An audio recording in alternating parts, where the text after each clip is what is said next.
Bismillahirrahmanirrahim. Assalamualaikum warahmatullahi ta'ala wabarakatuh. Nama saya Munirah binti Ruslan. Nombor kad matrik D183-11060. Okey, baiklah. Ini adalah video tugasan bagi subjek dakwah dan pengucapan awam. Baiklah, pada hari ini saya akan kongsikan tentang 6 sifat para sahabat radhiyallahu anhu. Apa itu kejayaan? Kejayaan yang sebenar adalah sejauh mana kita dapat bawa agama dalam kehidupan seharian kita. Guru yang terbaik adalah Rasulullah SAW dan anak murid yang terbaik sehingga ke akhir zaman adalah para sahabat radhiyallahu anhu.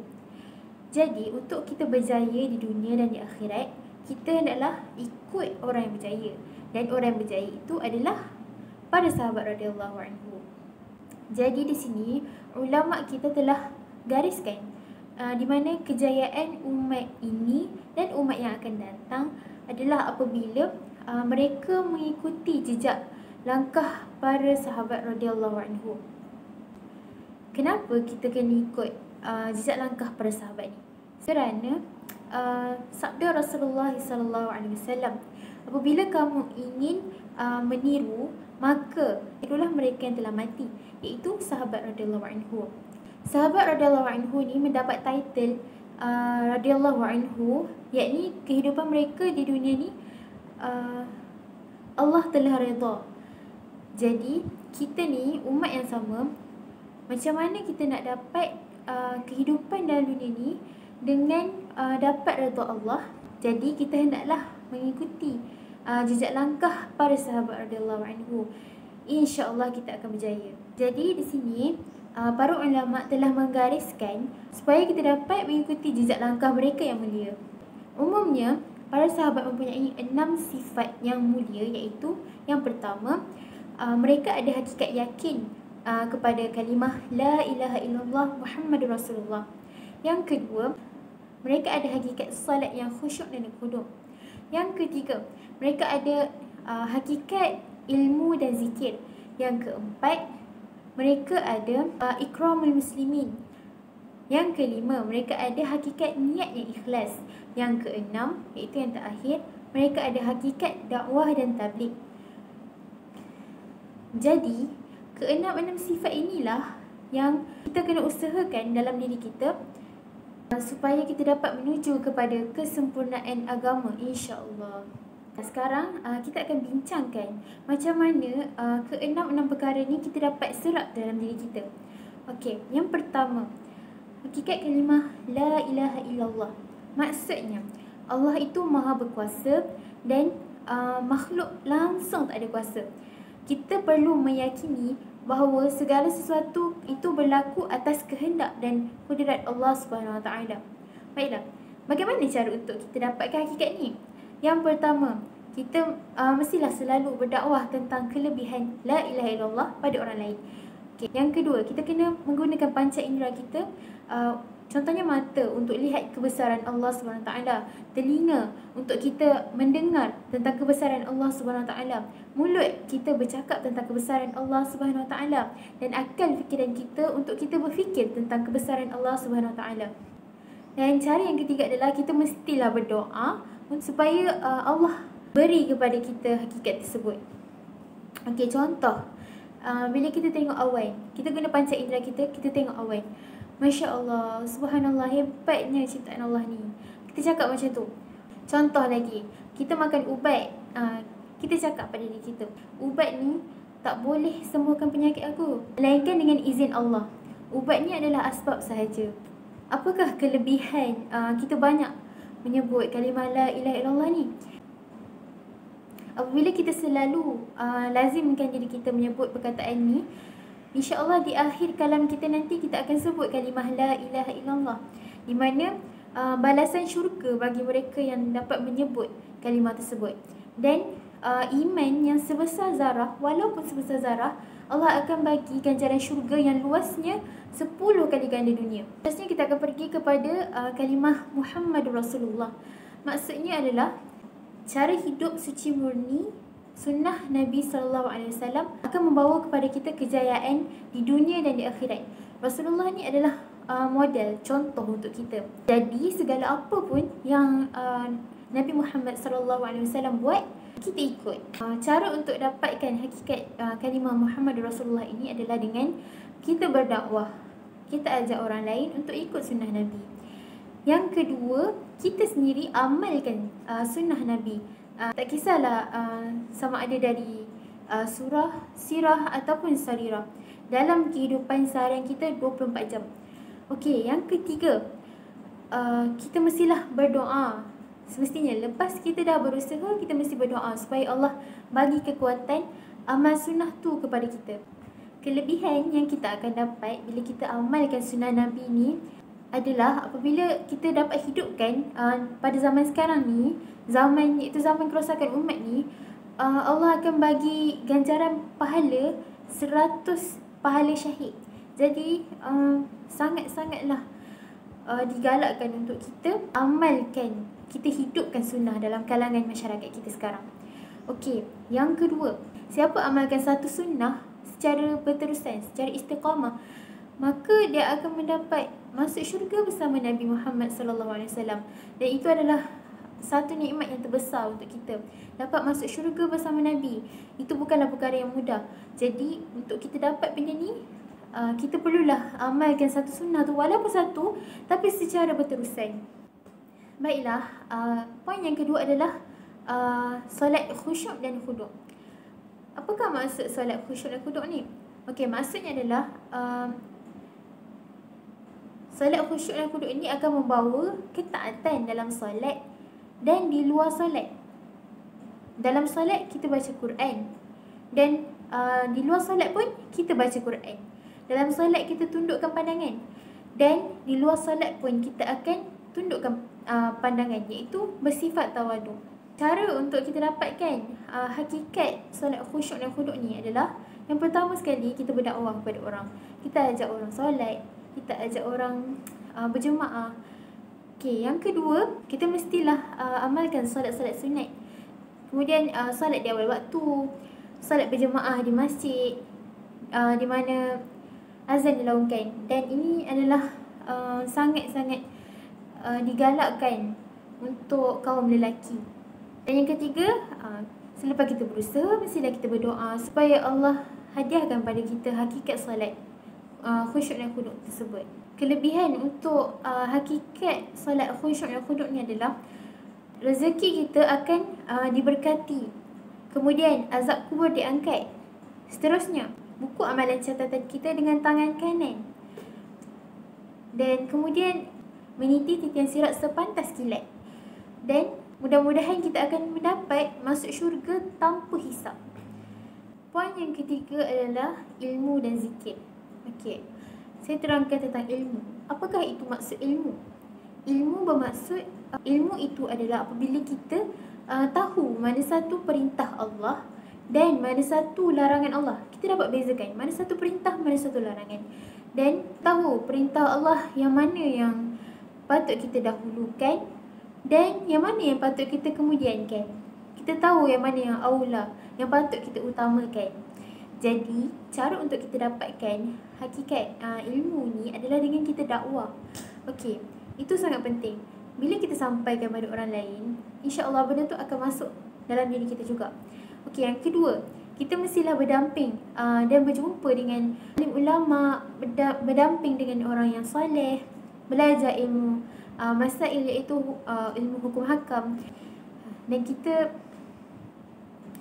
kena selalu baca ataupun dengar hadis-hadis dan belajar tentang ilmu fadail, iaitu ilmu fadilat-fadilat, kelebihan-kelebihan. Jadi bila kita dapat tahu tentang sesuatu kelebihan ni, kita akan jadi lebih semangat untuk kita melakukan sesuatu perkara. Okey, dan yang ketiga, cara untuk dapatkannya, kita mestilah sentiasa berdoa agar Allah kurniakan hakikat ilmu tu kepada diri kita. Kelebihan apabila kita ada hakikat ilmu tu adalah apabila orang yang beramal dengan ilmu ni adalah ditakuti oleh syaitan daripada 1000 orang yang ahli ibadah yang beramal tanpa ilmu.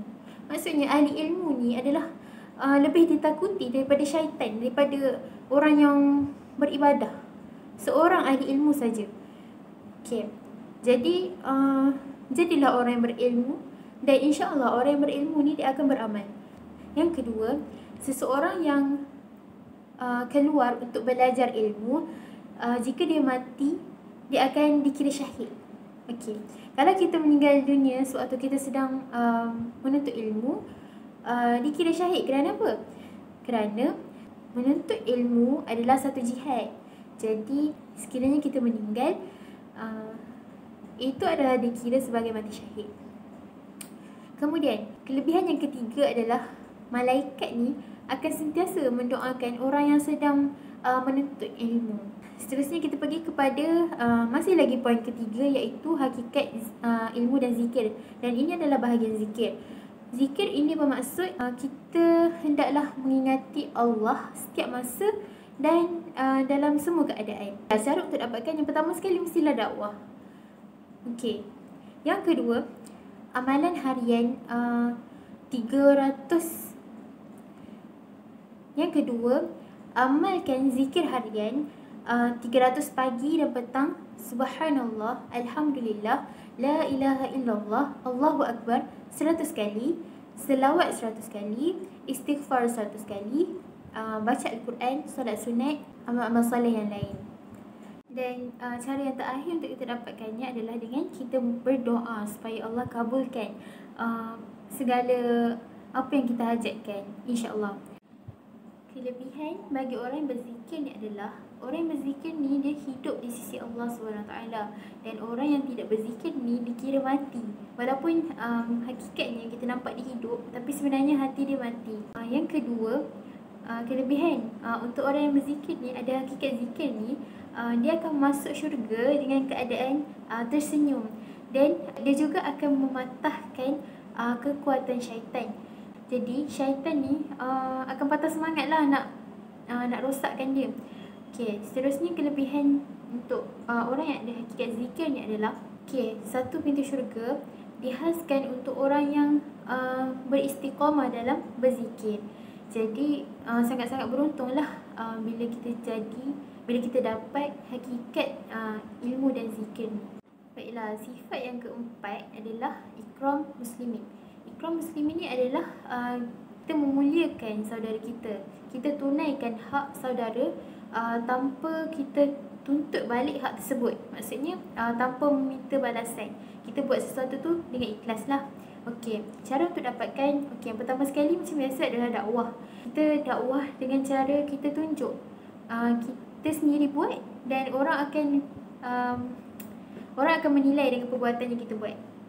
Okey, jadi seterusnya yang kedua, kita mestilah menyayangi orang Islam semata-mata kerana satu kalimah, dengan cara memuliakan alim ulama, hormati orang tua, dan sayangi kanak-kanak. Okey, alim ulama ni kita kenalah hormat, muliakan, hormati yang tua, dan sayangi yang muda. Okey, cara yang ketiga adalah selepas kita dah usaha, mestilah kita kena doa untuk kita dapat hakikat ikram muslimin tersebut. Okey, kelebihan bagi orang yang amalkan ikram muslimin ni adalah, Allah akan bagi 73 hasanah, iaitu kebaikan. Dan satu kebaikan tu saja dah cukup untuk keseluruhan keperluan kita dekat dunia ni. Dan 72 lagi tu Allah akan bagi dekat akhirat nanti. Okey, seterusnya kelebihan bagi mereka yang memuliakan saudara muslim ni adalah dia akan berjumpa dan berpisah semata-mata hanya kerana Allah SWT. Dan dia akan termasuk dalam salah satu 7 golongan yang akan dinaungi arasy Allah Ta'ala di pada mahsyar kelak. Okey, kelebihan yang ketiga adalah orang yang membatalkan iktikafnya di masjid semata-mata untuk tunaikan hak saudara. Contoh, malam ni dia niat untuk beriktikaf dekat masjid, beriktikaf dan dia beribadah lah maksudnya kan. Tapi tiba-tiba ada salah seorang saudara dia call minta pertolongan. Dan dia pergi untuk tunaikan hak saudara tersebut, maka Allah akan bagi pada dia pahala iktikaf selama setahun. Dan ganjaran bagi orang yang beriktikaf di masjid ni, Allah akan jauhkan dia dari neraka sejauh 3 parit. Dan 1 parit tu jarak dia adalah antara langit dengan bumi. Masya Allah, memang sangat jauh. Poin yang kelima adalah hakikat ikhlas niat. Ikhlas niat ni adalah kita buat sesuatu perkara semata-mata hanya kerana Allah, dan tinggalkan perkara yang buruk juga semata-mata kerana Allah. Okey, cara untuk kita dapatkan, yang pertama sekali macam biasa adalah dakwah. Kita mestilah berdakwah untuk kita dapatkan sesuatu tu. Okey, yang kedua, kita perlulah periksa kembali, cek balik niat kita sebelum, semasa dan selepas setiap sesuatu amalan tu. Maksudnya kita kena sentiasa tajdid niat, memperbaharui niat. Dan yang ketiga, macam biasa lepas kita dah usaha, kita perlu doa supaya Allah hadiahkan hakikat ikhlas niat tu kepada kita. Okey, apakah kelebihan orang yang ada niat yang ikhlas ni? Okey, kelebihan dia, setiap ganjaran amalan dia tu akan diperbesarkan. Contoh, dia sedekah biji tamar je, Allah akan bagi ganjaran sebesar gunung Uhud. Gunung Uhud tu besar, biji tamar tu kecil je. Jadi maksudnya kat sini, setiap apa ganjaran yang dia buat dengan niat yang ikhlas, dia akan dapat ganjaran berlipat-lipat kali ganda. Ikhlas ni adalah asbab amalan seseorang ni Allah terima. Okay, kalau kita buat satu amalan tanpa ada ikhlasan, amalan tu akan ditolak. Jadi bila kita ikhlas, Allah akan terima amalan kita. Seterusnya, orang yang tidak ikhlas dalam niatnya dan dia beramal hanya untuk menunjuk-nunjuk, maka dia akan dihumpankan ke dalam api neraka. Muka dia tu dia akan ditelangkupkan dan dia akan diseret di atas tanah. Maksudnya sangat dahsyat lah balasan bagi orang yang buat satu perkara tu bukan kerana Allah SWT. Okey, baik. Poin yang terakhir, iaitu poin yang keenam, adalah hakikat dakwah dan tabligh. Okey, maksudnya adalah usaha bagaimana agama yang sempurna ni dapat wujud dalam diri kita, ahli keluarga kita, dan juga seluruh umat untuk beriman dan taat kepada perintah Allah SWT. Kita perlu ubah mindset diri kita yang sekarang ni, bahawa harta diri kita ni, masa, semuanya bukan milik kita, tapi milik Allah SWT. Tak ada satu pun milik kita. Cara untuk dapatkan hakikat dakwah dan tabligh ni adalah yang pertama, kita perlulah dakwah, ajak orang. Okay. Yang kedua, kita mestilah buat satu pengorbanan di atas jalan agama. Contohnya, kita gunakan harta kita, masa kita korbankan untuk berada di atas jalan Allah SWT, hidupkan dakwah, akan taklim dalam rumah bersama keluarga. Kemudian kita gunakan segala yang kita ada ni di atas jalan Allah SWT. Baiklah, kelebihannya adalah sepagi dan sepetang kita, kalau kita korbankan untuk ke jalan Allah SWT, maka benda tu adalah lebih baik dari dunia dan segala isinya. Okey, dunia ni memang besar kan, dan isi kandungan dunia ni pun memang banyak sangat. Jadi bila kita dah berkorban masa kita untuk keluar dari jalan Allah, maka kita akan dapat ganjaran yang lebih baik, lebih besar daripada dunia dan segala isinya. Okey, kelebihan yang kedua adalah apabila kita korbankan sedikit masa untuk berada di jalan Allah, perkara tu adalah lebih baik daripada kita beribadat di hadapan Hajarul Aswad dan juga di malam Lailatul Qadar. Seterusnya, debu-debu yang melekat pada badan orang yang keluar di jalan Allah ni, Allah akan haramkan, walaupun hatta asap api neraka pun Allah akan haramkan untuk sentuh orang yang dikeluar jalan Allah ni, dan ada melekat debu-debu pada badan dia. Okey, yang keempat, malaikat yang menjunjung arasy Allah Ta'ala ni akan sentiasa mendoakan orang yang keluar di jalan Allah ni. Dan yang terakhir, yang kelima, sehari di jalan Allah adalah lebih baik daripada 1000 hari yang lain. Jadi kat sini pun kita nampak betapa besarnya ganjaran apabila kita keluar, kita habiskan masa kita korbankan masa kita di jalan Allah Subhanahu Wa Taala.